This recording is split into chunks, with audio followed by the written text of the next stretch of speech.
এজন্য আব্বা আম্মা থেকে দোয়া নেওয়ার দরকার আছে না নাই? দোয়া চাইবেন, দোয়া চাইবেন। মায়ের মর্যাদা অনেক বেশি, বাবার চেয়ে 3 গুণ বেশি, কমসে কম। কয় গুণ বেশি? মা, মা, মা, তারপর বাবা। 3 বার মা। কয়বার মা? একবার বাবা। তার মানে মাকে ইসলাম দিয়েছে স্বর্ণ পদক, দিয়েছে রৌপ্য পদক, দিয়েছে ব্রোঞ্জ পদক, আর বাবাকে দিয়েছে সান্ত্বনা পুরস্কার।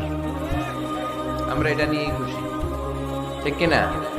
তাহলে মাকে 3টা পুরস্কার, স্বর্ণ পদক মা, রৌপ্য পদক মা, ব্রোঞ্জ পদক মা, বাবারে দিছে কি?